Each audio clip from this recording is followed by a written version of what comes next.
And we're back with me, Johnny McMurray, on the On the Spot football podcast for yet another fantastic guest.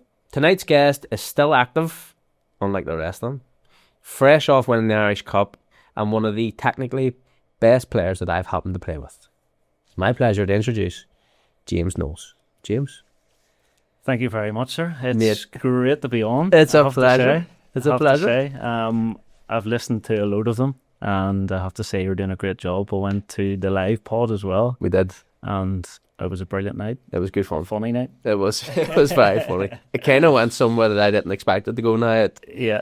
The guests kind of helped out massively, but DJ was on his knees a few times, and Liam Baggett was singing all the classic songs of the day. So these things happen. But I think that's why everyone enjoyed it so much, seeing the other side of people. Exactly. And hopefully that's, for everybody who didn't go, paying your money and not turned up to support me, then that's fine. Fair enough. But there'll be another one at some stage, so hopefully it'll be bigger, hopefully it'll be better. It will be, no doubt. But here, thank you so much for coming on. No problem, honestly. It's great to be here. Whenever you obviously text me about it, it was sort of him and Han. But it's a pleasure. I'm looking forward to it.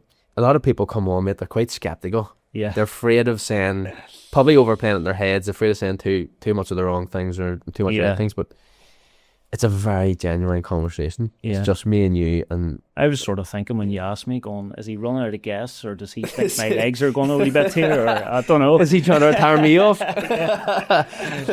No, man, you've still got it. You could probably play to your 40, you know what I mean? I'm not technically that good, you see. Ball was always bouncing off me. So you can just sit in there. Just swivel on it. You can just sit. But mate, listen, thank you. It's a pleasure. But we have to get straight into it. Not only are you a busy man, your business is flat out. So trying to tie you down to a couple of days here was tight going. But finest blinds, I've seen all the boys in the house. You've a couple of Irish League stars representing you and out fixing the houses out. So we do indeed. We have Gareth Dean, Decky Dunn, and Kushney on. I would say you're in safe hands there, but I don't know about that. We have a good five-side team, but they're fighting over nets. No, it's good. Business is going really well. Good. We're very, very busy, which I'm buzzing about, and I have a great team that's with me and helps us along the line. Good. So it's nice that you've incorporated all your mates in it. That's one thing that I love about it. It's like kind of having like a football dressing room, but it's your workplace. It's a difficult one, to be fair. Gaz was the first one, but he's sensible. Yeah, the rest of them aren't really that sensible, which can be difficult. But I have to say they've come in and they know the difference now between a mate and their boss. Yeah, okay. In a way. So no, it's good. Also, Will in the office, and you have to give them a shout out as well. They're all good lads. Now, I got lucky. I moved into a new house, and the first person you have to call is somebody to fix the blinds. And missus always want their blinds done. So I was like, what do I do here? How do I pick this? But yet there was like a massive book, the colours, everything. And I was thinking, going like, what happened to just white? Like, just turn the thing and it would make our job so much keep the light easier. out, you know what I mean? There's too much to choose from. Yeah. And even in my house, I didn't get to pick it either. It was Camille. It was like, we're getting this. I had no say in it. The only thing is you get to do it. So it's like, I'll put them in. You're gift. Exactly. You cost me more. Yeah. Yeah, 100%. But other than that, mate, you're still playing. You're still active. You're fresh off winning the Irish Cup. History maker. Yeah. Talk to me. What was it like? Unbelievable. Starting our obviously a good place to start. I've had a long history in Irish Cup, like losing 2 finals and different things. Like when I signed for Dungannon, I was sort of thinking that had maybe, passed me a wee bit, but to go and win it for Dungannon was incredible. Like a good family club and no expectations on you. It was like a dream. Yeah. And finishing with a fairy tale, the way it ended, it seemed like it was written already. Yeah. It was just incredible. It was such a good day to be at. It was one of the things, I haven't been to much games since either I'm working at them or I don't really get the chance to actually want to go to the house because the child's there, and I'm like, I'm not going to go watch this. But the Irish Cup final, I was like, let's go to it. But what a day. The atmosphere was incredible. Like, and you could actually see throughout the game that I was like, I'm not going to win this year. Like, you just knew that you were the better side. Yeah. Definitely. It wasn't like, Cliftonville battered them, they got away with it. It was I know. Very much the other side. It was obviously you go into an Irish Cup final and you look around you and you see the crowd and you're buzzing and motivated to go out and try and do it for the whole town. And as soon as the game starts, you don't see any of it, and you're involved in it, and you sort of grow into the game as well. And you can feel that as well. What you were saying, going, it's our day. Until probably the setting off. Yeah. You're sort of thinking it changes here. They get the goal late on, you're going, Cliftonville. That's what Cliftonville does. Or you hear the crowd going, you're like, oh no, here we go. But it was just a great ending. VAR was in that day. Questionable. Yeah. Questionable. Yeah. We'll not dive too much into it, but questionable. Yeah. But before we get, we will touch on it all because it is something that I want to speak to you about, and I want to dive into the history of Dungannon and Rodney being there with you and what he brings to the table, because an incredible person, family-run club as you've touched on, but to take you back, we like to start at the start. So Lisburn Youth, I always remember knowing or hearing of James Knowles as a kid, not the bloke smoke, but you were easily one of the best and most talented kids around. Everyone kind of knew of you or where you were, but talk to me about being that young kid. You were at Lisburn Youth, the teams, the trials. As you said, I sort of grew up and I realised that I was decent very, very early on. And I signed for Lisburn Youth. That's where I grew up. It made sense. It was on my doorstep, and it made sense also because of the amount of players that they produced year after year. And look, the trials and so on sort of came really early on, and in my career, probably around 12, where my first trial with 12 is mental. Is mad. So you're going away, and the first one I remember vividly was Portsmouth, right? And it was my first sort of taste of like, hold on a minute, I could actually, become a player here. Yeah. I would go Portsmouth, I would go to Middlesbrough. I grew up in a family that are Liverpool mental. Okay. Apart from my dad, who, funnily enough, was an Everton man. Right, okay. So early doors, it was like, it's a competition to see, is he going to be Everton, is he going to be Liverpool? And thankfully, I chose Liverpool. But from a young age, I was just football mad. Liverpool came knocking, and I had to go. Yep. I went over there a couple of times. I went to a trialist game at Liverpool, and I can remember the coach sort of speaking to us, and he was like, "Look, I have a guest here coming in to chat with us." And I grew up as a massive Stevie G fan. And next thing, the door opens and Stevie G walks in, and I'm looking at him like, just awe, like shock, proper awe. Like growing up, Stevie G was my idol, blah blah blah. But he walks in, and I'm just like, wow. And he, says a few words, go out and shows what you can do, and says a few words and so on. But that was the first real of like, wow, I want to be a footballer. I would go then to Liverpool and fight me over to the Champions League semi-final, the Champions League final in Athens 2007, which was a crazy experience with being a Liverpool man. And from then I would go to Everton. I would travel away to Doha with them for a couple of weeks. I would go away to Washington for a couple of weeks, and it was like, I was never in the country. Yeah. I was never at school. Honestly, at a young age, it happened so quickly. So, and at this time, I would probably say I was like 12 to start with, 13, 14, 15. I was travelling back and forth. And I would then go to Everton. And believe it or not, Everton was probably the club that I mentioned that before. Everton, no. I went to Everton, and it was the first sort of club that I fell in love with because of the people. Right. There was a guy there. Even though you're a Liverpool fan? Yes. You're just like, I don't really care. Everton seems to be the one. Yeah. Okay. The academy director then was Phil Cannon, Okay. Scouser, and the coach there was Terry McPhillips. Whatever it is, they just were like a family and looked after me. And I went back there 4 or 5 times, and probably really late on, Blackburn would then come in for me. Okay. And the only reason why they came in was because Terry McPhillips, who was the coach at Everton then, moved on to Blackburn. And he probably had said to them, look, you should have a look at this kid. And that's how I got the call from Steve Nixon, the academy director then. He brought me over, and I was back and forth there. So at probably 15, I had a really, really tough decision on my hands of who am I going to sign for.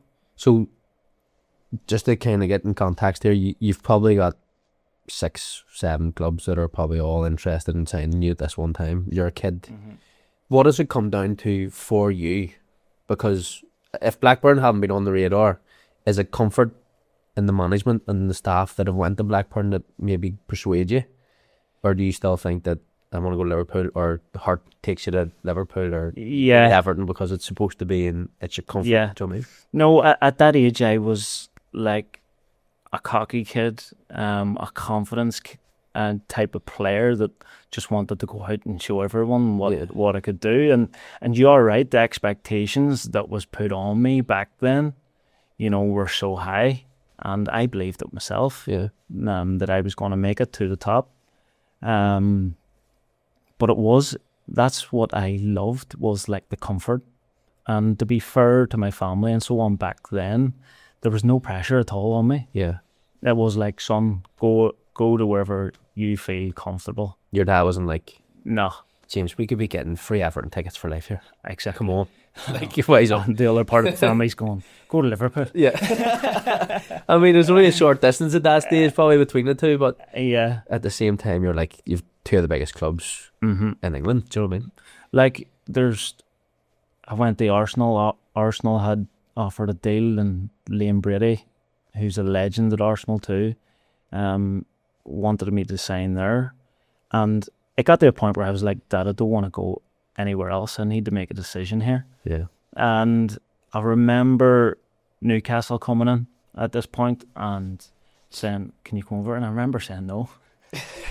No, don't need no option. I remember saying no, and they were like, travel over. Yeah. You don't need to kick off football. You're going to come over and we're going to offer you a day. And you can come over on a Saturday, have a look around the training ground, offer them a contract, and then go and watch a match.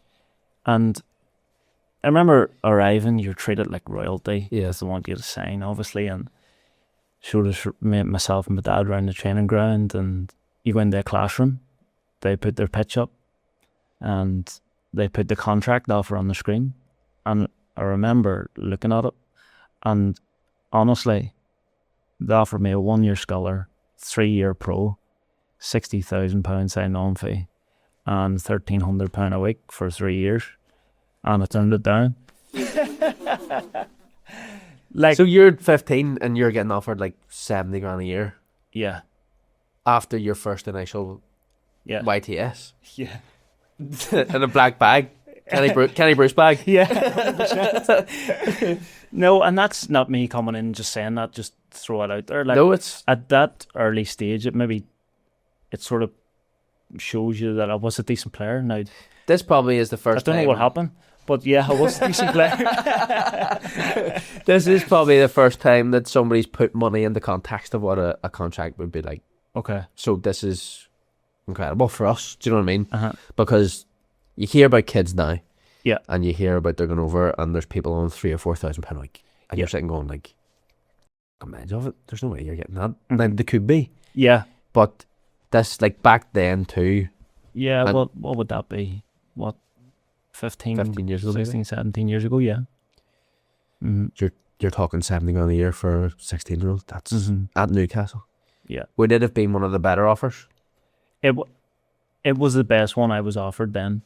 They felt like And- probably they had to be like, we haven't really spoke to him and we need to just offer him. Let's Yeah. have him. I think that's what it was, and I then used that offer, to be honest. To be honest with you, it's the first time I sort of had seen that. A lot of the other offers were a lot less than that, and I ended up going back to Blackburn. Now, not me personally, I'm too young. Obviously, my dad and some other people helping him as well.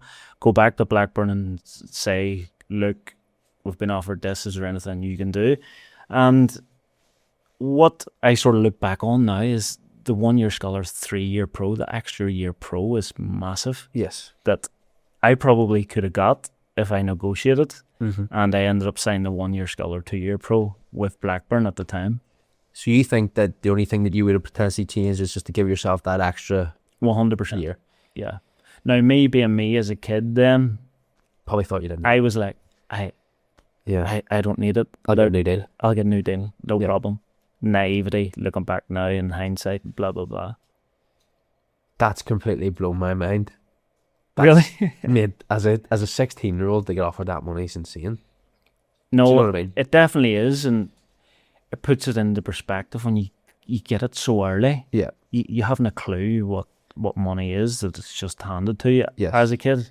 And you don't realise it's hard to come by. You know? Like, I think my dad sitting in the corner here, he would be like, hey son, you're going to go to Newcastle? You're going to take that Yeah. black bag, you're going to enjoy the money for 3 years, and then you're going to come back? 100%. 100%. And he'd be like, I can't book you any flights here. My phone credit's going done. can't speak to you for a month. And that money's gone into this account. It's going into the big Rabs account. Yeah. Mate, that's insane. But Yeah. at that stage, like, again, not trying to blow smoke, you're the best kid in Northern Ireland. You're the cream of the crop at that stage. Yeah, I was, and I'm not afraid to say that. I really was, and I did feel that, you know, when you're going over the trials and so on, and you're sort of like, you're seeing the levels then at that stage, I believed that I was better than them kids as well at that age. And I went over and showed it as well, which is, you know, why you were getting the contract offers at that stage as well. It was a great position to be in. I loved it. What For the experiences memories. you've got Yeah. for such a short period of time from such a young period, Yeah. like Liverpool, Athens, Doha, these trips to Boston or whatever it is, Yeah. Washington. Mate, you've seen half the world by the time you're 15. Literally. It's insane. Literally. And I went to you're getting out of Ballycastle. school. Do you know what I mean? Had a fish Still and ended up chip down. better. Had a fish and chip down Ballycastle, you know what I mean? Yeah. Talk to me about Blackburn. So what was it that actually made you go to Blackburn?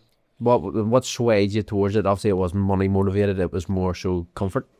Yeah, 100%. As I said before, it mainly was why Terry McPhillips had moved from Everton, who I loved at the time. I was close to signing there, and I signed there basically because of him. I loved his training.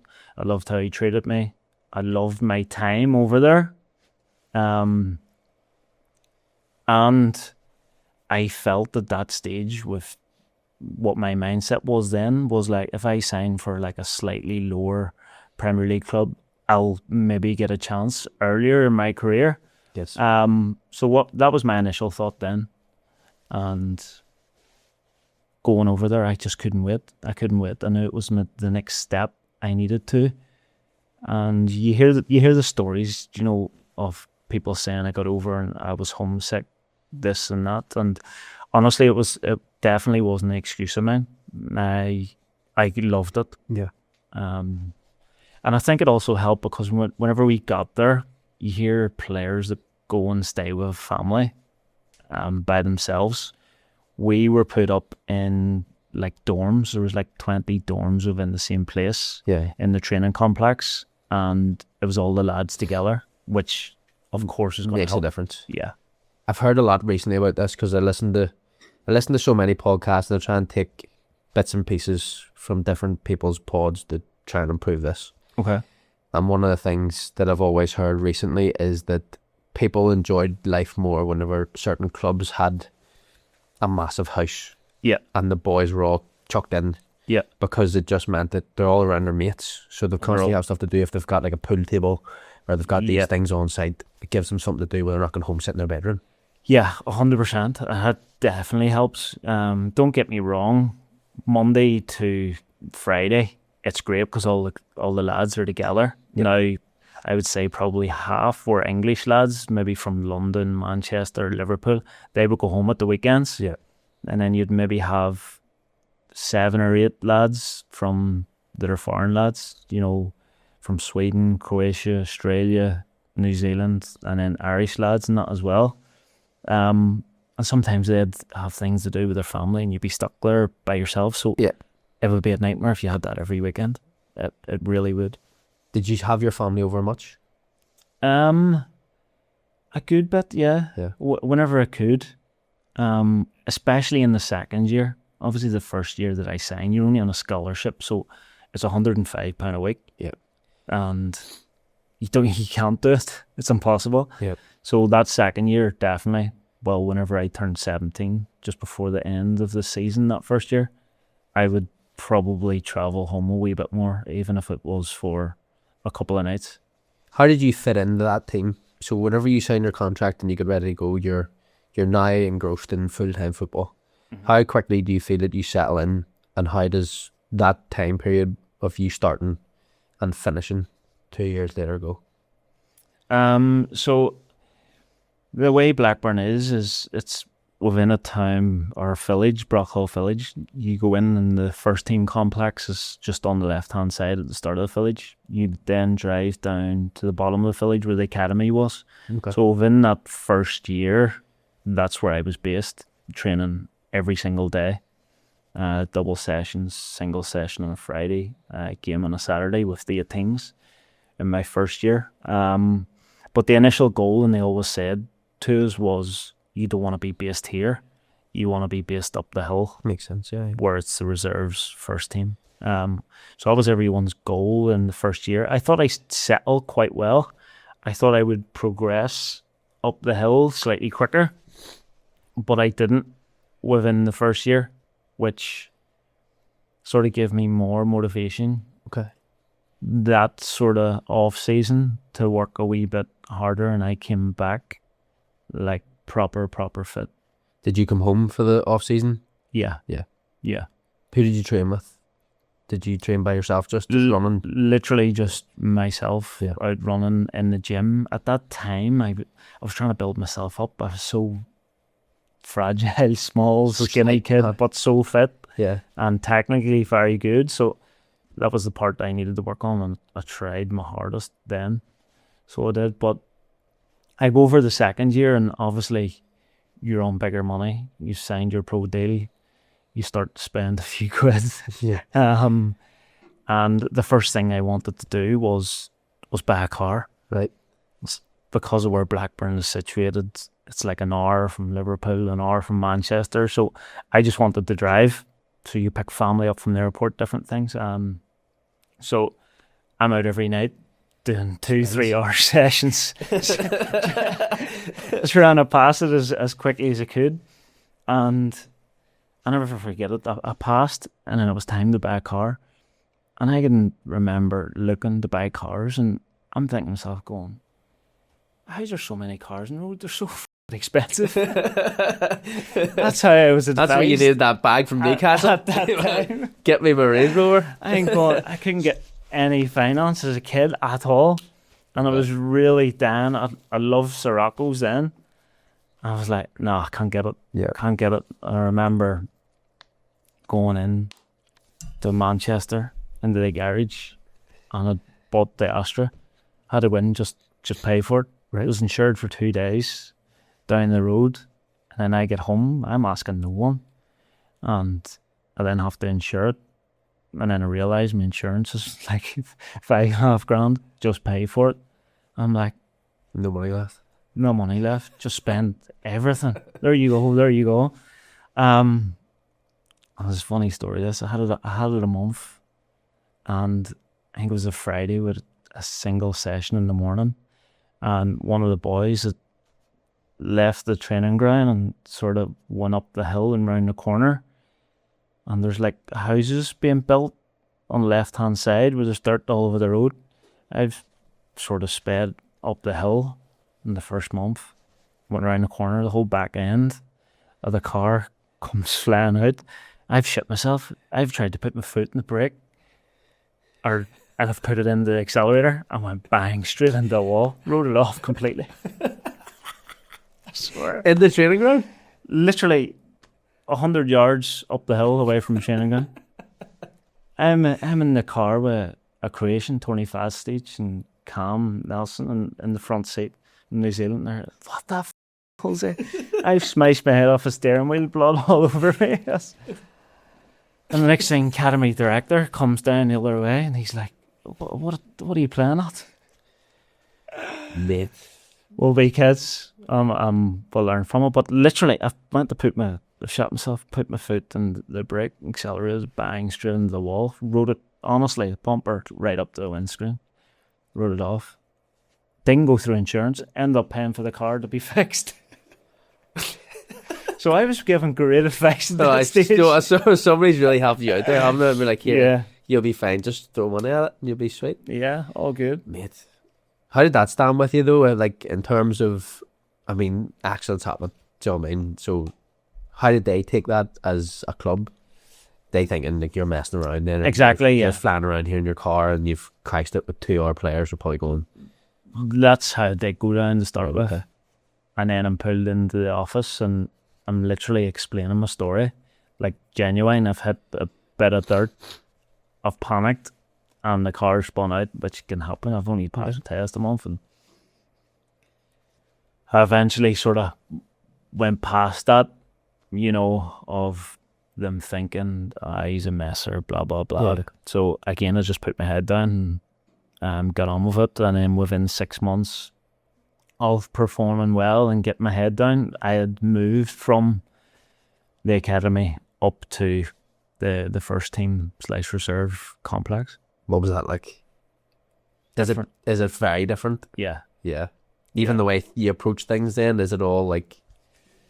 Yeah, you're sort of like just coming out of your shell a year with the coaches and so on and all the staff down below, and then you get moved up, and again It's like starting a new school. you're going in the morning, all the first teams there, and you're eating breakfast with all the first team, Sam Allardyce's manager, and you're obviously having to speak up and chat to them and obviously try and show your personality in front of them, and you sort of see their lifestyle, you know, coming into the car park with Ferraris, Lamborghinis. No Astras or like... No Astras. I parked my way up a street. Yours is parked in the wall. Like, I seen you a couple weeks ago. But different. Yeah, different. Which I loved. I loved that part of it. Whenever you're there and you go into that sort of caliber of player and you talk about Sam Allardyce, what sort of players are in that first team dressing room at that stage when you step up? So within my youth team down below, there would have, who progressed before me, would have been Phil Jones, Okay, and Grant Hanley, okay, who were two obviously big centre halves. They literally were men at that age, which progressed pretty quickly. In the first team, you had Michel Salgado at side, right, yes, the legend, Chris Samba, Morgan Gims Pedersen, David Dunn, Jason Roberts, Keith Andrews. okay. He's the manager now at Brentford. Paul Robinson. All them types of players. Did it take you back at all? I know it's different. You're not walking into like a Cliftonville dressing room type thing, do you know what I mean? Because there's levels to the game. But even at that, whenever you go into those sort of dressing rooms for us here, sometimes obviously you got to go away, you got the experience, but like you're like, they're all first team players. And then you actually look at the outside picture, you won the Premiership, and you're like, they're elite. Yeah. I was that type that it didn't faze me. Right. It didn't faze me. So like at that sort of stage, I would probably be training with them. Okay. Quite often. And I just loved showing them. You know, I was still confident at that sort of stage. There was no real pressure on me. It was the second year, but don't get me wrong, I would still ball boy, you know, at the first team games on Saturday at Ewood Park, and you'd watch them playing against Liverpool United, all against top players, so you knew that that's where I want to get to. But it's you a good need like level. grounding near enough. It's like I'm so close yet Yeah, I'm almost. Yeah. You know what I mean? yeah. And that year, it was the end of that year, so I was probably up there and I had 6 months just playing reserves football. 18s was the first year, this is the second year, and I'm playing reserves every week. So I'm doing pretty well. Probably not at the levels that I thought I was going to get Okay. to be quite honest, but I was doing okay. Which obviously would lead us into the third year. How does that go for you? Like towards the end of that second year, coming into the third year, are you starting to maybe not fall out of confidence, but start to realize where you're actually sitting in terms of like I've hit the ground running, I'm here, I've got here, I'm better than these people, and then it's like it's all sort of catching, and then maybe going past. It's a great question because that's literally exactly what I felt happened to me. Yeah. You know, where you're a kid, you have no fear and you just go out and express yourself. Whereas you coming into the third year and you're like, I've got to perform. Like football is everything to me. Yes. I've got to this stage. Like you mess it up within, 1 year. And I felt it a wee bit. I didn't want to go home and tell everyone, yeah, I'm home. Yeah. You had that in the back of your mind and you were under pressure. But look, that's the difference. And you soon realise that it's not just your talent. Yeah, I get you. It's all upstairs, and the mental game is massive. But that third year, we're obviously in pre-season and you'd be training with the first team and you come in and the squads will go up, in the pre-season games. And this was a period where Sam Allardyce had got the sack and Steve King had come in as manager. So I'm sort of thinking, hopefully he fancies me, blah, blah, blah. And I come in. I hadn't been in the first two squads of pre-season. I think this was maybe the third or fourth. And you look at the sheet and you're in the 25-man squad with a couple of the other reserve players and you're thinking, that's fucking brilliant. Yeah, chance. I can't wait to tell my family, go up and speak to them, blah, blah, blah. But it was a way to Morecambe. I remember it so well. You're obviously travelling with the first team, you're on the bus. But the first team, you're amongst it. You travel away. And you're sort of thinking, just be on the squad. Like, give me 15 minutes. Let me show you. 100%. And we're in the changing room. Steve Keen's doing his team talk. And he puts the squad up. My eyes just glance straight away to the bench. And I don't see my name. So he's finished the team talk, and one of the guys next to me who travelled the reserves too, I think it was Mika, he goes, "Good luck, bro." I didn't even realise that it was starting. Yeah. Naively, you're like, I have a I'm chance just to sit in the looking bench. directly, and I swear to God, and from that moment, I was proper buzzing. And usually it's full of kids, them reserve games. Like I mentioned players before, I was starting in midfield with Keith Andrews, Morton Games Pedersen, and I was in the 10. Yeah. Salgado, Samba, all them boys are playing like. And you talk about opportunities, you talk about luck. That was my chance that I didn't take that day. Yeah. I wasn't good enough. When you think about it now and you think back, what do you think didn't go right for you? Like, if you try and analyse that day in your own mind, what do you think? And it's in hindsight here, everything can be rosy. I could have done this and I could have took that touch past whoever.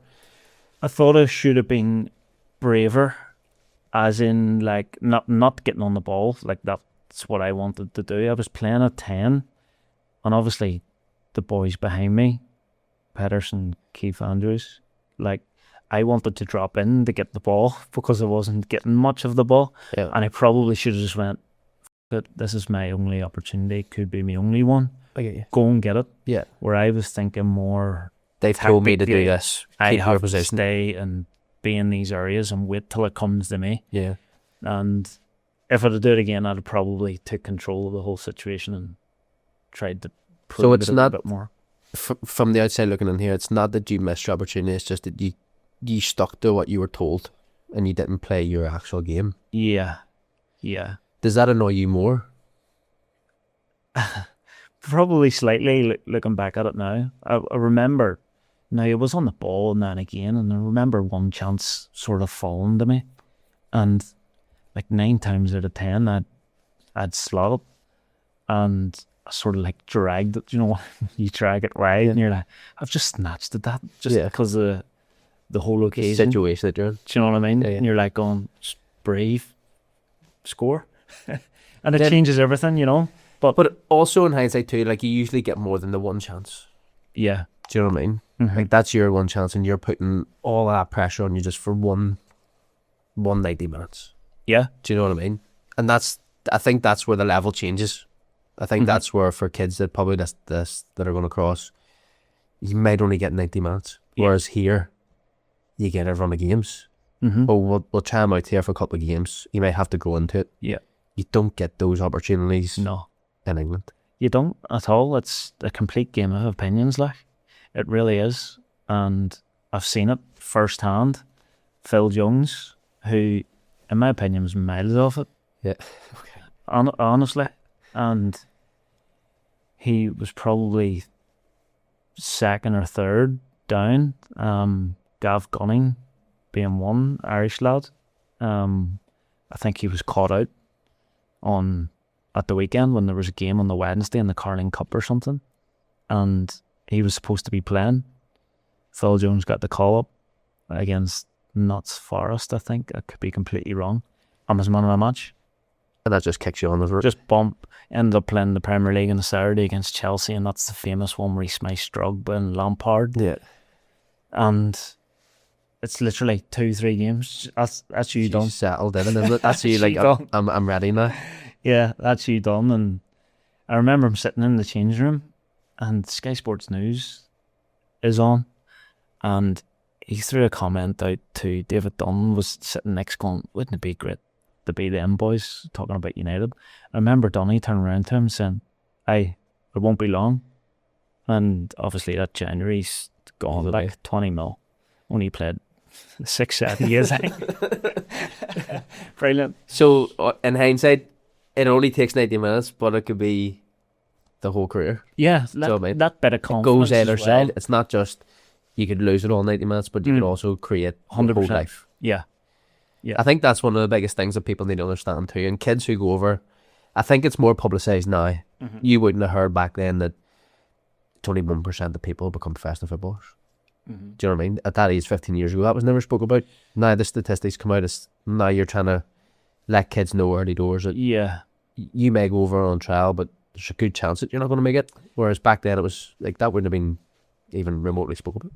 Yeah, like I would say it's always going to be hard to tell a kid that. Like I know it now, obviously, and like if you told me that back then, I'd have looked at you and be like, "Don't worry about me.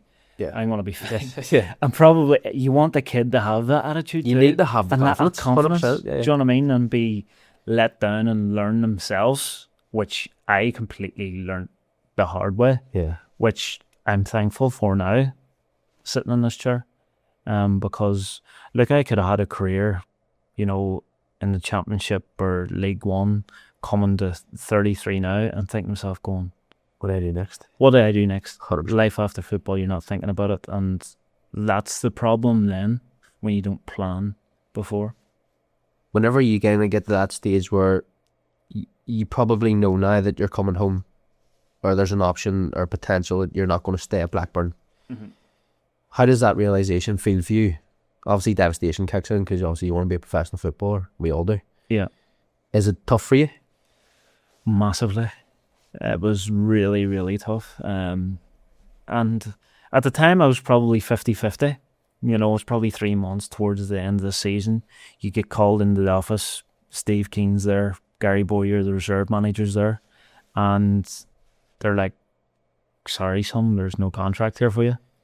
And it's devastating. Yeah. Do you know what I mean? Your confidence has went from here to even further down, you know. And I struggled. I massively struggled after that. And I went on a few trials. I went to Hull. I went to Kilmarnock. I remember going to Leicester, playing an in-house game at Leicester, and and doing really well. It was a game where nothing went wrong. One of those games you're walking off and being like, right, I've got a contract sorted. Yeah. Nigel Pearson had ended up saying to Steve Beaglehole, who was, I think, the reserve manager then, but he was under 21s manager too, who brought me, ended up saying to him, no, we don't need him with Danny Drinkwater. And I'm going, he's 24 playing your first team every week. But that was the moment where it was like, when you get released and you're 19, 20, to go to that next club, you need to be ready to walk into the first team. And Yes. I can look back and properly say I was nowhere near ready to walk into a first team at that level. Like, Yeah. nowhere near.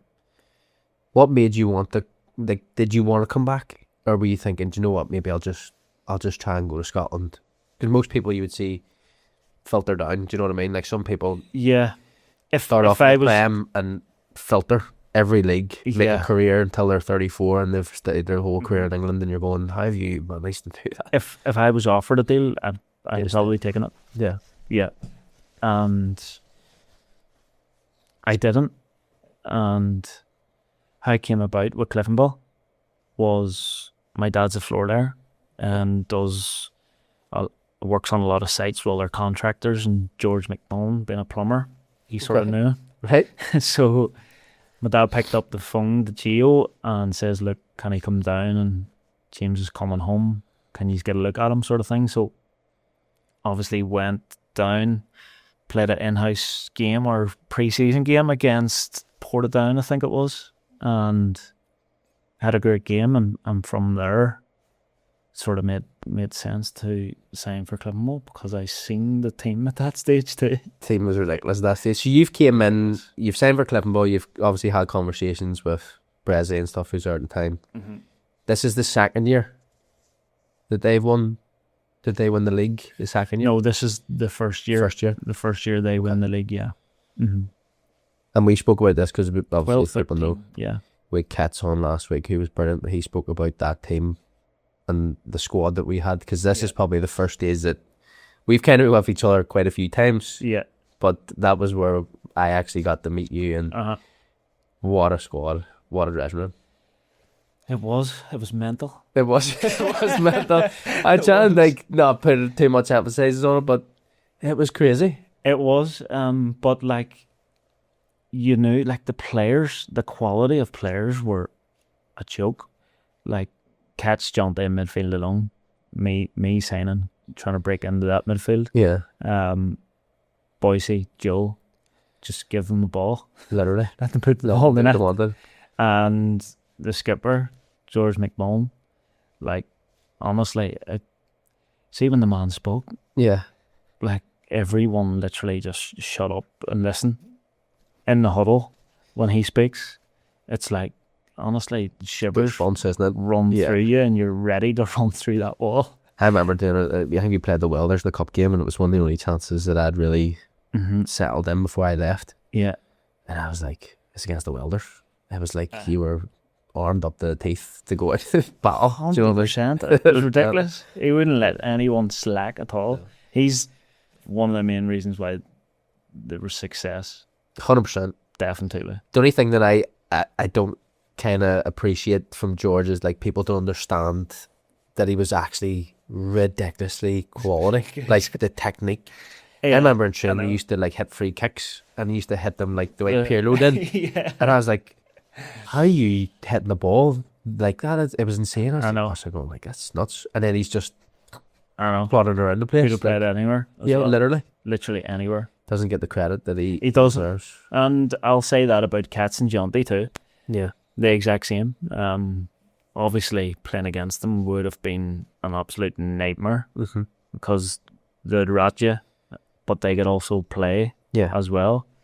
But to start with, obviously signed there. I had my negotiations with Jared Lawler, who's the best negotiator in the world. yeah. That's why he's at Niffle now. Yeah. Just speaking out there, Jared, you need to get in the hot seat some stage. So So yeah, he signed me for buttons.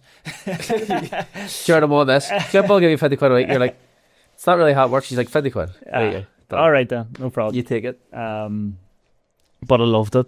What a team, and it was exactly what I needed at that stage. Yeah. Playing for Brezzy, because there wasn't really like any tactical stuff or like working on this and training. It was, I'm picking a team, and if I can make them all happy and gel, they're going to beat the team that they're playing against. Yeah. He was just a great manager of people. That's what we spoke about, like his training sessions were like the wee game. Yeah, just play games. And then it was straight into 7v7s, and it was just people smashing balls into that continuously. And I'm like, that worked for them, and they won back-to-back 100%. I always remember him saying, like, starting training at 6 or something on a Tuesday. Yeah. Because he wanted the players to be finished so they'd go home and watch the Champions League or something mad like that. But yeah, you just knew you didn't even have to go and speak to him if you were out of the team. Like, me personally, in my opinion anyway, like, he would come to me before he knew what I was thinking, which he just had everyone on board. Yeah. And he didn't need to do anything else, and he knew that. It's hard to find a team where people actually want to be successful for each other, if that makes sense. That's the way that dress was. Like, it was. Regardless if you're left out, it was never a thing where I'm raging today. Yeah. He's playing him instead of me. It was like, oh, sweet, and I'll come on. No problem, I'll come on. Like, that season, November, that year, I had a great month, and ended up winning the league player of the month that November, and was flying, and I come out of the team, I don't know how, probably Jonty kicked me in training or something like that. I need back in. I'll do you. Yeah. But I maybe had a wee niggle or something like that, and them two went in, and see when the momentum went on at Cliftonville, them two trying to get in front of them, you just knew they're obviously top players. And I learned a lot from them, because I came back, and what they had in their game I probably needed more of. Yes. Because I was more decent on the ball, but they won every second ball and picked it up, showed you the game, managed it. So it was a great watch. But Successful I knew watch with though. Brezzy too, yeah. Do you know what I mean? Like, I was coming on every game. 1-0 up, 1-0 down. He knew, like, 70 minutes, Jimmy's coming on. And you come into that team at that stage, fresh, winning a league title, like, history again. You've made history quite a few times here. I know. There's a wee pot, there's a wee spell here, something. Yeah. So obviously you go on and win the league, with that squad. You win the league and you win the League Cup first year. Yeah. Unbelievable. Great parties. Great parties. Yeah. And the thing is with that squad too, they knew when to party. Yeah. It was a great sort of balance they had. The game against Linfield, George McMullen penalty, incredible. And I think it was Boise maybe won the penalty. I can just remember whoever it was anyway picking the ball up and handed it to Gio. And if I sort of said it now, I could say that every Cliftonville player and staff would have handed it to Gio, just because you know he's going to score. The occasion, yeah. Yeah, and obviously scoring. I have a photo on my phone. That's the photo, like, his back. everyone, he's like that, isn't it? And then his arms out in front of the cop type thing. Yeah, and it's obviously printed there now. Unbelievable. What a day, what scenes. He went in the change room, boxes of bought everywhere, a box of WKD just for Joe. that's Straight up the shamrock. Yeah. But no, what a squad. The only thing is that, did you only sign that 1 year? I came back, and probably for, I think it was 4 or 5 years, I just signed 1 year. Just because I was holding on to, I want to get back, I want to get back. I still was holding on to the dream. Because you win the league title at Cliftonville first year, League Cup as well. Mm-hmm. And then you sign for Linfield. That first year as well, by the way, we'll go back to the Irish Cup final. Was that year as well? Travel? Yes. The contract situation where the week before the Irish Cup final, which you're obviously buzzing for, I remember getting called into the office and Jared and Brezzy's there, and we're like, Knowlesy, I don't know what's gone on or what we have done, but your contract's run out a week before the Irish Cup final.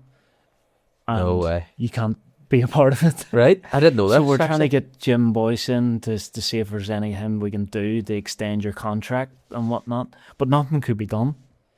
Literally. You couldn't be a part of the Irish Cup because then signed the wrong dates. It's the wrong dates, yeah. Obviously, they've put it to the end of the season and Mate, instead of that extra week. after the Irish Cup final, yeah. So you had to miss out? I had to miss out completely.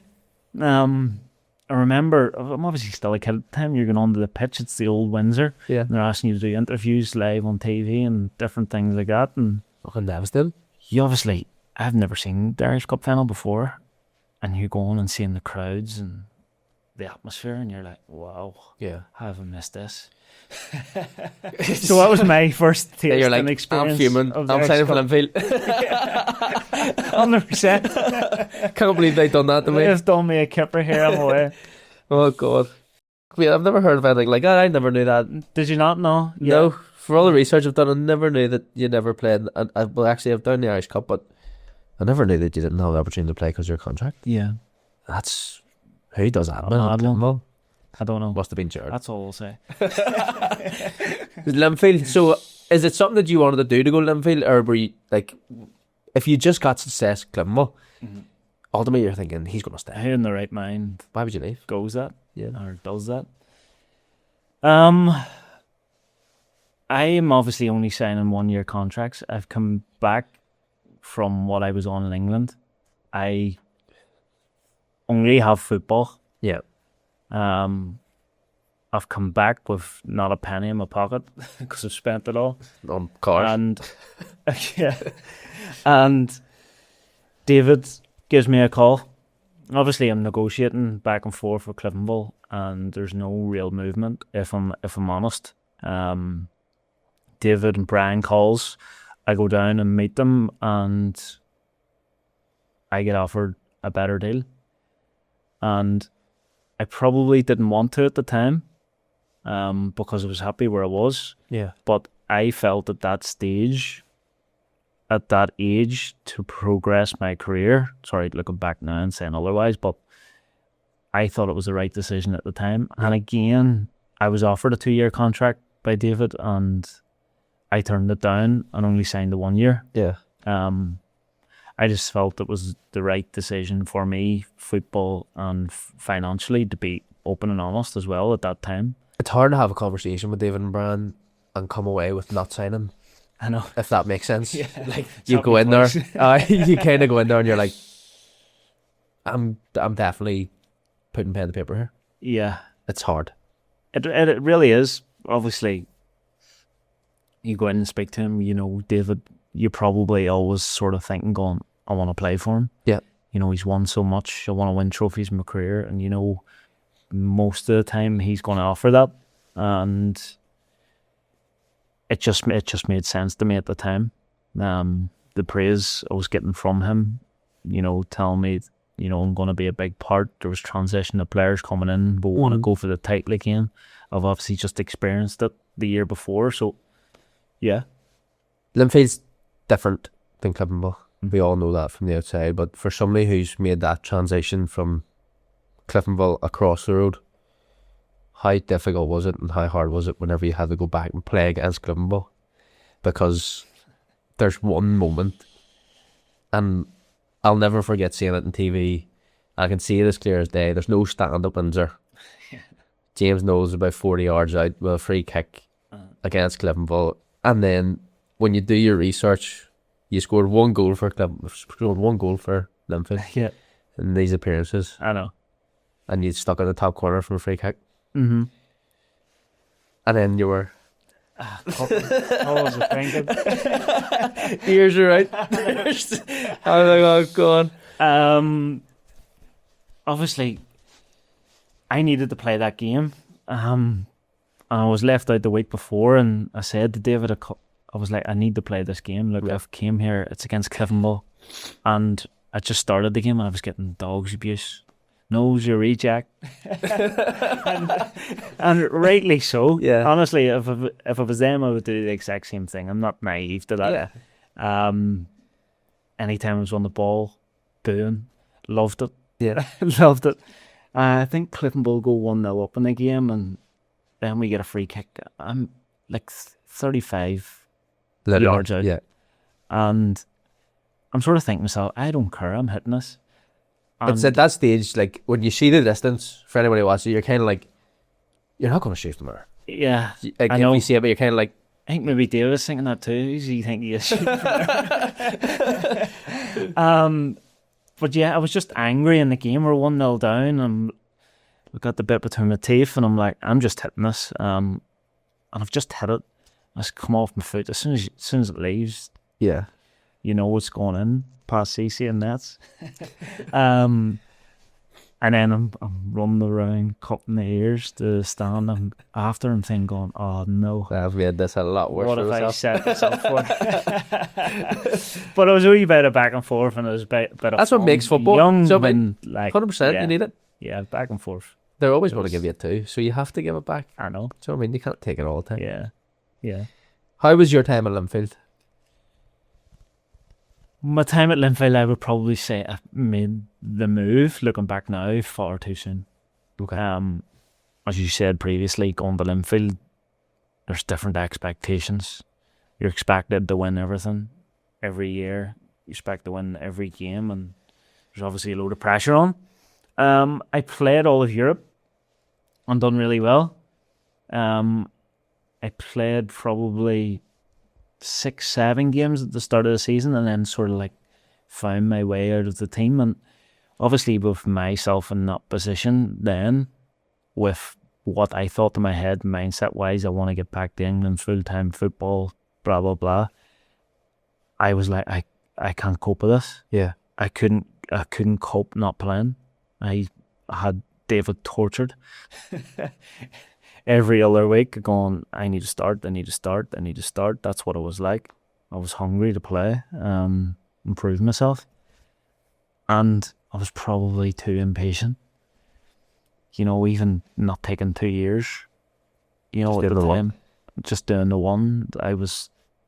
But your aspirations are, do you know what I mean? You're like, Yeah. I need to do this. And then you're probably thinking, contract-wise, I don't want to be tied down because then somebody has to buy me. And Yeah. you're probably at that stage where you understand how it works. Yeah. Do you know what I mean? Yeah. I'm just saying, I won a great year playing games, stack up the numbers, and hopefully someone takes a chance on me. Yeah. At that stage, that's where I was. When I didn't do myself any justice, to be honest, in that year, because I wasn't playing games, obviously. Summarize that up as more probably frustration on your part then. You didn't probably fulfill Linfield time as much as you would have liked. Yeah, just massive frustration, and you know, I would have loved to, obviously, clearly. And I always have the saying, you can only control the controllable, and I just wasn't in control of whether I'm going to play or not play. I didn't really have the chance to show what I could do. And looking back now as well, I get it as well.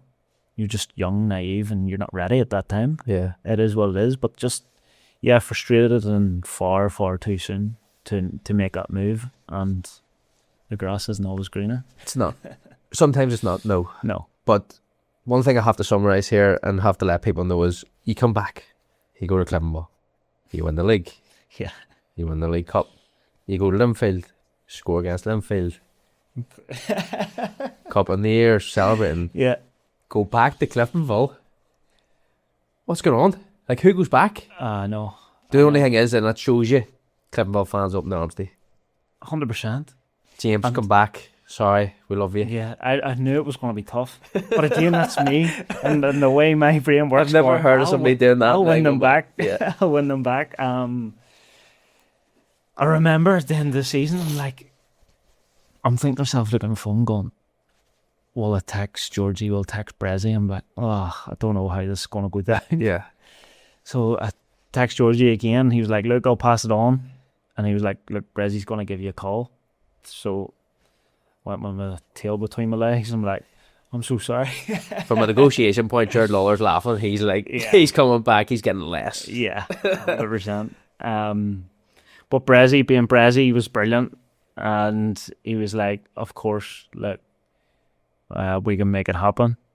And he made it happen. I knew it was going to be really difficult. Obviously, you'll get some that will accept it, some that won't accept it, completely understand it. And I felt I did eventually win them all back over. 100%. Because you became successful again. I did, yeah, and it was a really good time for me. Them 3 years that I re-signed for Cliftonville, I loved the place. I think it was a period where Skin had just taken over, as well, and I was playing every week, really enjoying myself. We go on to win another League Cup, and it's just at that stage there was a whole transition of players, like Tomas playing every week, Levi coming in, Jay Donnelly's coming in, and it was just a great team. It's so different too, isn't it? Because that's pretty much the whole reserve team have kind of stepped up. Yeah. The majority that have came through at that stage, everyone had been with or I'd be with it. Except most reserves. Tomas became so consistent. Jay jumped in, started scoring goals. I think Rory had left. Boyce had left. Joe was still there. Still an incredible team, but it was very young compared to what was there previous.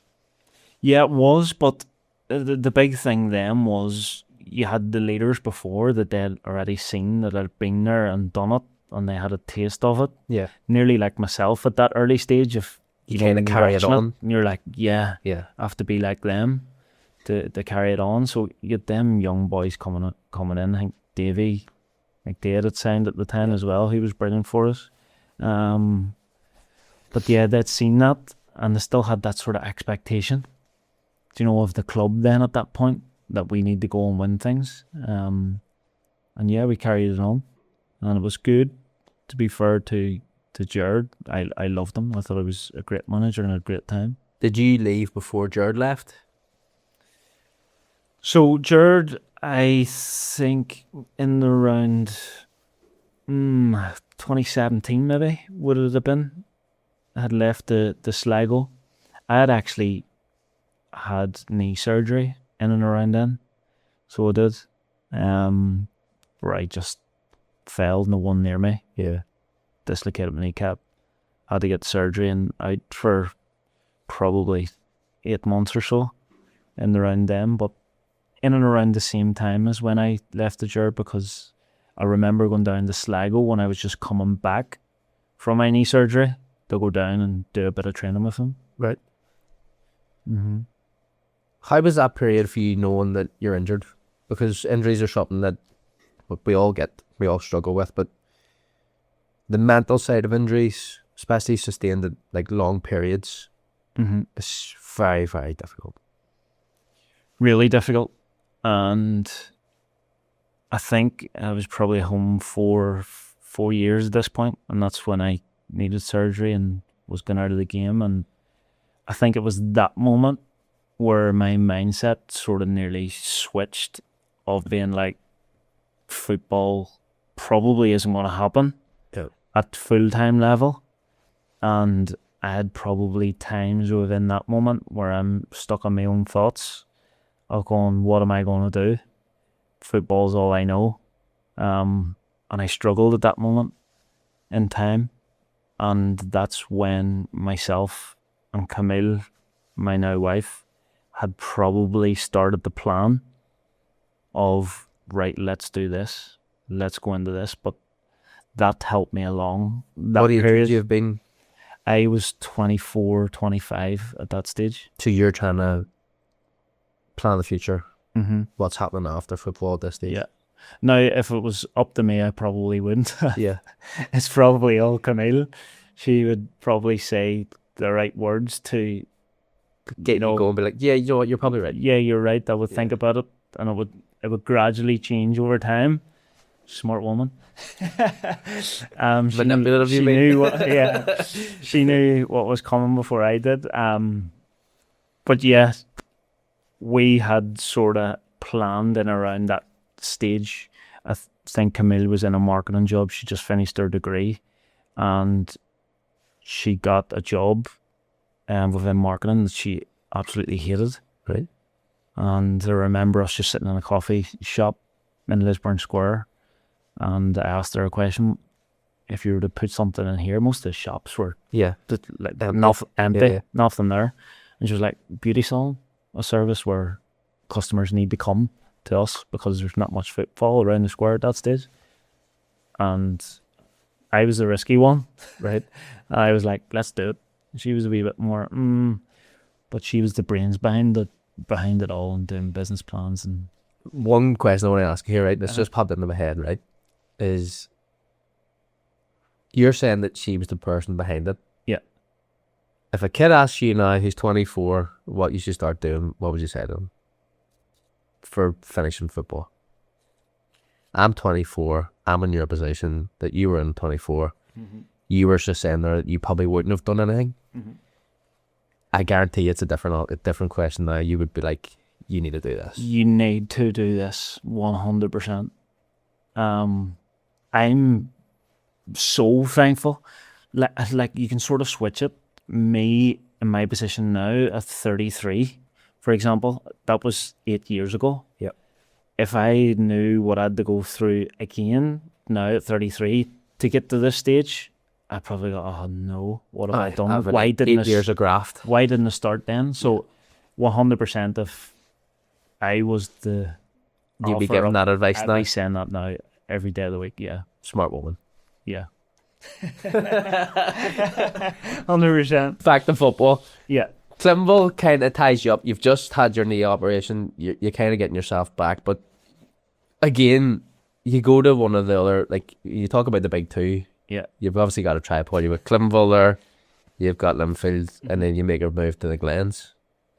Is that something that you wanted to do? No. Okay. Straight up no. That season, Barry Gray had to come in. I think we didn't qualify for Europe or something like that, and there was a lot of, wage cuts going about, and I wasn't on big money, and mine was being cut at the time, and there was no negotiating on it. And I'm just a big believer in, like, just give me what I'm worth, and I'll not negotiate anymore. And that's basically what it came down to. At that time, I really didn't want to leave Cliftonville. I wanted to stay there. Okay. Which annoys me slightly. But again, that closes on another great opportunity that the Glens come knocking, which obviously a huge club, and you're maybe a wee bit more ready for that opportunity at the Glens than I was at the Blues, having had 3 more years experience behind me. See, one of the best things about doing the podcast is, like, you get to give players perceptions of actually what happens. So a lot of Cliftonville fans are probably thinking, he's got a chance to go to Glen, he's left. Yeah. And they don't know the actual context of why you've had to leave. And the reasons are that you never actually intended to leave at all. Yeah. I know it's not something that you can obviously come out and... Well, Twitter, back in the day, would have been, Twitter and I didn't want to leave. Post. Didn't give me the money. Yeah, exactly. Like, I've got to do this for myself. I'm just a big believer in just, give me what I'm worth, and that's fine. And are they in Europe at this stage? The same. Are they in Europe at this stage, Glens? No. No, so they're not either. No. So it's not like you're going to be like, I'm chasing European football or whatever. It's just, I never wanted to go. Yeah. Opportunity arose. I took it, got the money I was deserved. Yeah. Very simple. Like, football is simple too. It is, yeah. But people don't see that. No, that they don't see that side, of course. You know what I mean? That they put it on you saying, oh, you're the worst. Money grabber, or you're going this. You're jumping ship a game, blah, blah, blah, but don't see what goes on behind the scene. And look, it is what it is. Barry's come in as well. He's new manager. Offering you a deal, of course. Maybe he needs to see a wee bit more of you. And it's a game of opinions. Yeah. Like, I'm happy with that too. Like, I'll not hold any grudge at all with absolutely anyone. And look, I sort of just stood my ground and was like, look, I need to take this opportunity over this one, which annoyed me. I wanted to stay at Cliftonville. I have to just say that. Does Glens turn out the way that you wanted to or think it's going to turn out? And who's the manager of the Glens at this stage? Gary Hebner. Gaz is Yeah. okay. Gaz, yeah. Gaz had her at this stage. Yeah. Yeah. Spoke to Gaz and what a man. Obviously at the Glens, I'm like, big club, big challenge, and you've probably heard it all before when Glens players saying it's like, look, we want to wake the giant up. You know, I seen it as a challenge at the time. Mm-hmm. You know, there's players coming in the door, and you really want to be the one that goes in the door, and then they're successful, which is always going to be the plan when you sign. And I love a challenge, clearly. If you can jump from Cliftonville to Linfield to Cliftonville. This we've all been. I just haven't jumped to the same caliber of teams, but yeah, I've had the same amount probably. yeah. So yeah, I loved it. I loved Gaz. Played a load of games for him, and look, it didn't turn out exactly how we wanted.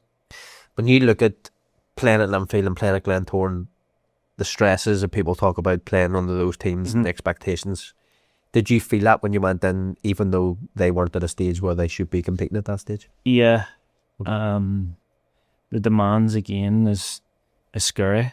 They expect you to win, and that's just going off, you know, the years of success and the history that the club's had. And to be fair, then when you look at the squad and what we were competing against then at that stage, you know, it probably wasn't going to come. Yeah. But the fans are still thinking that, can we do it, and holding on to that. And again, it didn't happen. You know, you get beat a couple of games and you can feel the frustration from the fans coming, and you look, the players are trying everything. You know, they feel it too. So yeah, it was a difficult time, to be fair. I'm not saying that you were probably happy to leave, but when Davey and Brian phoned you after this to go to Ballymena, they were in the shed before we signed. You came in the second year? I think so, yeah. Second year. Happy to leave? Happy to go? Yeah. Yeah. Again, it comes down to when David and Brian give you a call, like, you go down and have the chat anyway. And went down to Kerr's Corner. I think it was, did you meet him there? Course Corner, yeah. Went down, spoke to him and Brian by myself, and they offered me a deal, and they wouldn't let me leave the table until it was settled. Just holding your hand. You're not going. Who do you need to speak to? You make a decision. Just phone. I know, I need to go home and speak to my parents. No, just phone them. You're right. I phoned them there. We'll get on there. Do you want a coffee? He offered. I remember meeting him. Paul McMurray, he was there, and he had said to me, he's like, "Do you want a pint?" And I was like, is this a test? Do you know, like, if I asked for a pint of Guinness here, is he going to be like, he's not for us? So I was like, no, take a water. Fuming, she'll take a pint. 100%. So, but 100%. What a time. So we meet up again, second stage, we go back in. Yeah. And that's where, like, Ballymena kind of at that really stage, pushes. You know, it attracted me because obviously David going in there again, you know, he's going to want to compete at the top, or he just wouldn't go. So we sat down, he told us the plans, he told us the players that he's interested in and potentially had signed already before me.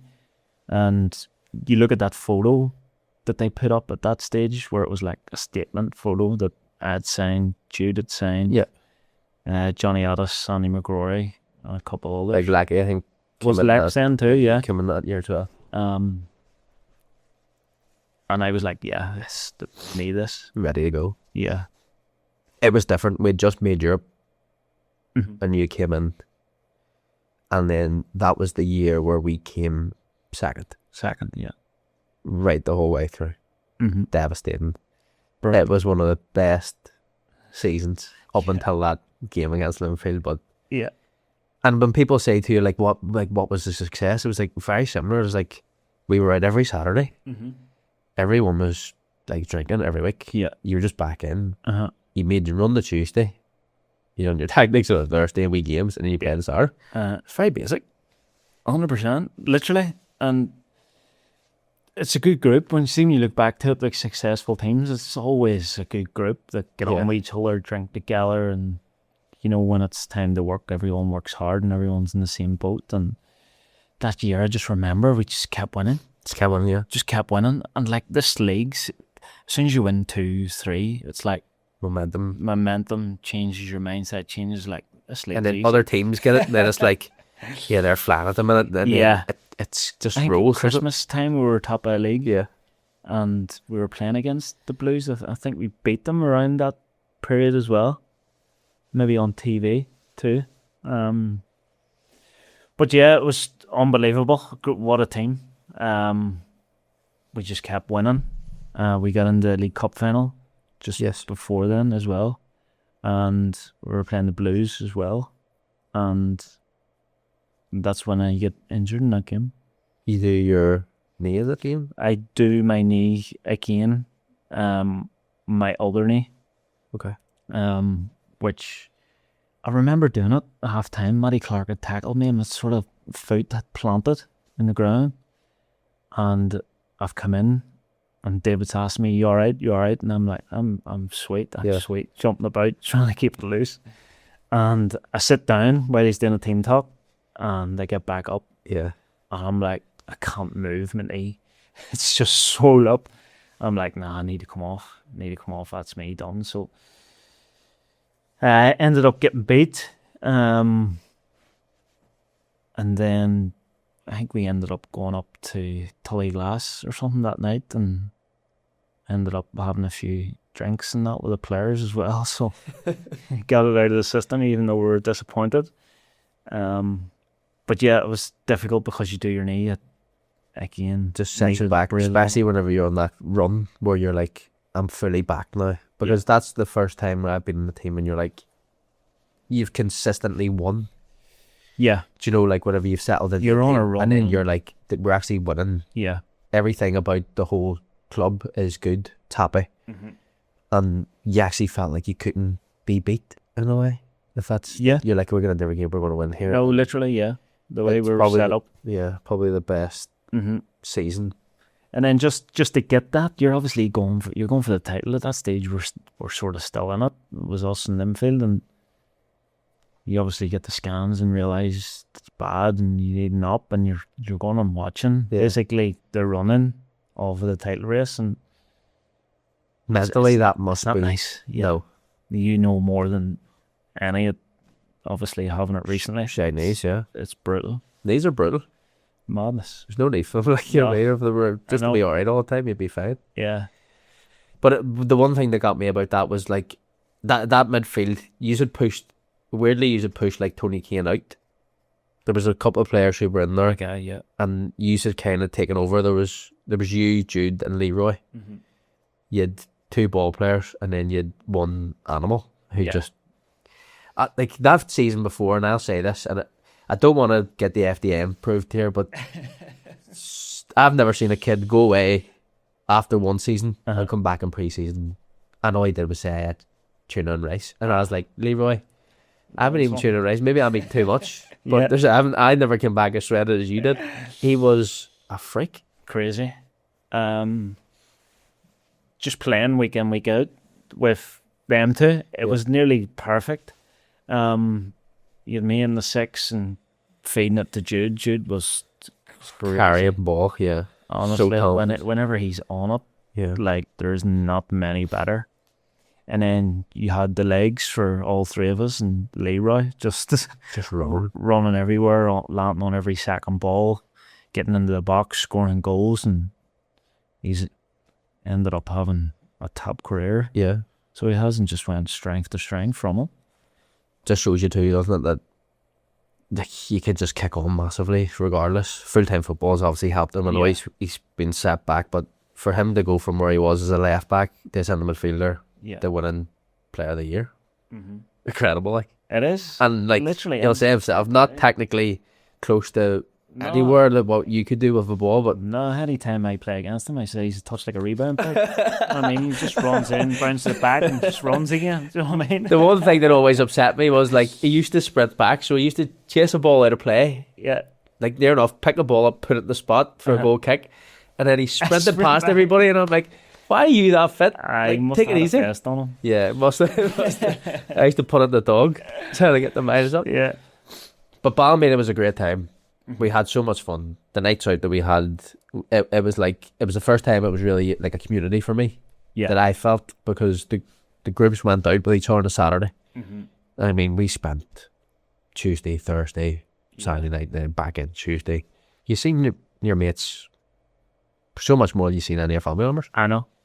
But that's David again, just bringing in the players that he knows is good people first and foremost, as he always says. And I loved my time there. Like, I really did. Just the people around. Like, even mentioned Burtnell, who's away from the club recently. Like, what a legend. He would have done anything for you. And then the players, a lot of them characters. Yeah. And legends. It was a brilliant time, and the only thing that was really probably missing for me in the 3 years that I was there was getting over the line and winning something. Yeah. Because I think you had won before the season that I had arrived, didn't it? We won the League Cup, wasn't it? which was the first. Yeah. And then you done Europe, and then they were consistent in Europe for a couple of years. Yeah. But you can never get, after that second year where we came that close, it kind of just kicked the balls out, didn't it? It was like, yeah, we've got that close, you think you're going to do it, and then you're beating the League Cup, you're beating the Shield, and then we were beating the Irish Cup. The Irish Cup. The year of COVID, I think it was only 500 there. And again, brutal. Another Irish Cup that you think, it's the one I need. Yeah, it's the one I want. I just want to just give finish me off more, all. Please. Just take it. Yeah, and obviously the feeling that day, going to extra time, one each, and then the Glen scoring late on, you're like, oh no, Yeah. here's another one, which was a nightmare. Last of all, finish off where you are now, Dungannon. Yeah. What made you want to take the chance to go to Dungannon? Because, and this is, I don't want this to sound bad, but it fits you because of how you play football. But it's how Rodney sets up to play football. You, like, consistently have probably the best rotations in the league. Yeah. These are 3 ball players. The midfield's so dynamic. You've added Keelan Dillon, who sits in there with you. And at times you just feel like, even when you set up against them, there's just no point in going anywhere. You're actually just better off trying to block the midfield 3, and then next minute somebody's at left back, and you're like, fuck's sake, your left back's up the line. And you're saying, well, it's an incredible way to set up, but yeah, it suits you. It does, and you say signing there's a risk, and like, I was thinking at the time the one I was missing was the Irish Cup, and it's not being disrespectful. You do sign for Dungannon, and you're sort of like, maybe it's passed me by. Yes, slightly, and those first 2 seasons, you're fighting relegation.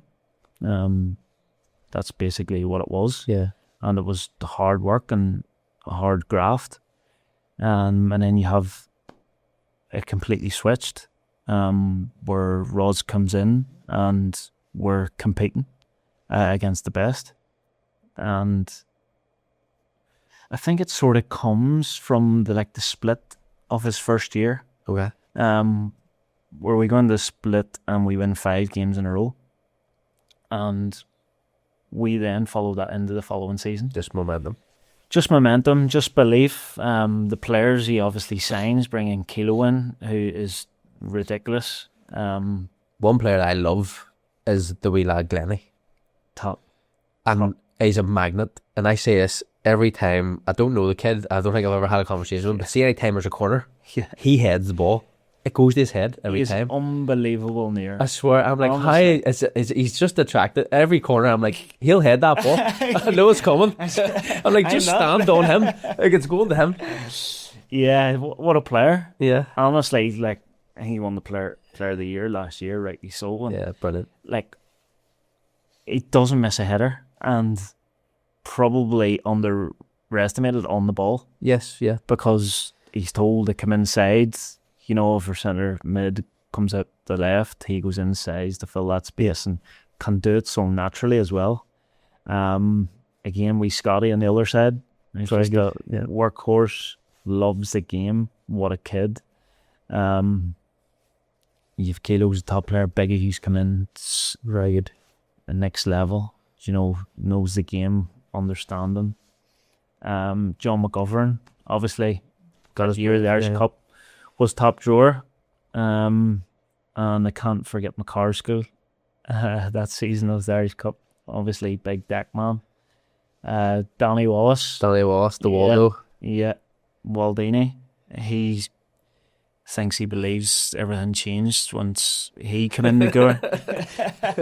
He's the laziest guy in the world. 1 minute you see him, he's kicking lumps, and then next minute he's just carrying the ball up the other box. Most improved player in the world. Where you got this? Anytime you played against him, like, get it down. Yeah, he can't head it. Remember, Davey used to say he could never head the ball down. He stand left back.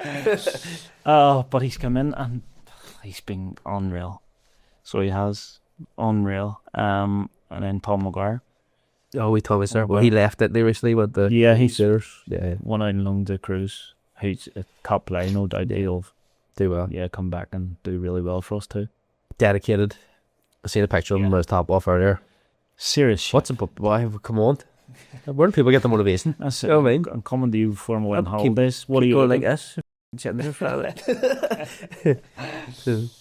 But yeah, as you've touched on there, you're thinking I'm going to sign for Dungannon. Chances of me winning the Irish Cup is pretty much no. Yeah, you're down there. European, you go through the playoffs, you go right up, you finish top 4 into Europe, first win in Europe history, Irish Cup, winners medal. Yeah, became an incredible place to be. It was. Honestly, you couldn't rate it. And as I say, it came from the following season, the split running into that season, and you're doing so well, and you're always in the top 6. Yeah, you're competing, you're beating the top teams, the full-time teams in the league, and it carries on. And the Irish Cup was obviously special. You want it so much, and I always go back to the quarter-final in it, away to Carrot, where Dacky makes an unbelievable save to stop Carrick, go 2-0 up, like claws it off the line. It's not like him. And I thought from that moment, like, we're going to win this game. Yes. We go 1-0 down, half time, you come out second half. You know what it's like, go out to Carrick. It's one of the hardest places to go. Dog, yeah. And you go and win 2-1. And you know the semi-final comes up against Bangor, which, no disrespect, you have a big opportunity. You're going in as favourites. You're expected to win. And going into that game, I was probably more nervous for it than the final. Yeah. We play reasonably well in the game. I'm glad we sort of scored early. Everyone was sort of comfortable on the ball to start with, which was good. We ended up winning 2-0, and I can just remember the relief after of going, yes, that one's done. Us. Yeah. Yeah. Because that is your bogey game, isn't it? They're top of the championship at this stage, and they're like direct. But like very direct. Their balls are long. The big man up front, Arthur's just, and people running off. It's kind of like an old Crusaders type thing. Yeah, literally. And you're you can't help it. You're sort of thinking, going, if we don't go through this one, like, you work so hard for nothing. And it's a huge, huge opportunity, a semi-final. And we ended up doing it. 2-0, big Dean Curry. I know, what a man. Oh, I always thought, guy. not to put it up on this year, but I know you said he was always going to retire. Surely you just stay. You come back. You just do one more. You'd be like, one more. I think he'd retired about 3 times over that season. He's a machine. He's a complete machine. You're like, what? Like, just someone that you need in your team. Yeah. Loves defending. Yeah, loves it. Yeah. It comes into the box, you know he wants to go and head it. He's physical, he's strong. Yeah, and to be fair, this year he's been a big miss for us because we've probably conceded too many goals as well. And it's probably from that, just balls into the box, set pieces. someone there to go and head the ball. But what a guy. Yeah. What a way to go out as well. I don't know. He can't really do it much better, No. can you? Finishing on winning the biggest trophy in the Mhm. like. Him and Chrissy Kern the year before, obviously, too. Daggy Glentoran. He Did he? He retired after, or maybe did he go back? Baxter probably gave him another year. Mm. Got rid of me. Well done. But it's a fantastic way for you to kind of go, and you're still active. You're still there. Yeah, you obviously get into the final, and you're like, at the stage now, you're like, it's writ. Yeah. Honestly, I can't wait for it. You know what it's like more than anyone. You have the day. I've said this before. I've done a documentary thing recently with the BBC that they're bringing out for the Irish Cup final, and were asking me about the night before, and I've done something mental. It's Right. not like me. I set my alarm the night before saying you're an Irish Cup winner, Right. so that it was the first thing that I'd wake up Yep. and see in the morning. And you're obviously thinking to yourself, you'll see it the following morning. Yeah. I don't see either fact or not. Yeah. Do you know what I mean? Okay. But I done something mad just to play in the mind, and that's what I done. That was the first thing I done in the morning. You get up, you put your suit on, you're looking fresh, you go down to the ground, and all the boys are there, all the fans are there for the flowers, everyone's feeling good, and just It's just real the good best atmosphere, isn't it? It is. Yeah. And you obviously go. We went to Hilton Temple Patrick for food before, and Rod's had a great touch of, he had played videos from everyone's family member and wife before we get onto the bus to go to the game. Right. Fuck me, it was near Gurnon. See, this is my thing. I would cry. I think I'm too emotional. I'd be like, I don't want to see everybody Yeah. tell like good luck and all. That would get me like. Mm-hmm. It was the perfect timing, because from Hilton Temple Patrick to the ground, it wasn't like you're just about to go out onto the pitch, Yes. and it was showing then, and you're too emotional. Yeah. It was a nice sort of, you had Great, to drive like, to yes. get there, and it was a great touch, and everyone felt that you want to do it for them, which you do. Do you know what I mean? Give us a brief overview of the celebrations. Ridiculous. Couple of days. Yeah. The whole field, I was just so happy for the whole club. I'd been there for, this would be my 4th year, and to see grown men cry Yeah. that they wanted it that much, to see the fans that you've connected with in the stand crying as well, and it was for them. And then you go to your family and you see your dad, you see your granddad, you see your uncles, my wife Camille. That's all who it was for, to put an added touch of being like, no, I've done something. I'm properly proud of this. Yes. To go and win all 3. But the celebrations after, I couldn't have done it with a better group of fellas, honestly. After every game on a Saturday, everyone's up the stairs having a pint together. We're all a big family, we're mates, and that includes the management and the board and the supporters. SO49, they've done an amazing job recently in trying to attract more fans to the games and different things like that, and lifelong fans that don't win every week and got a bit of success. Yeah. That's who it was for.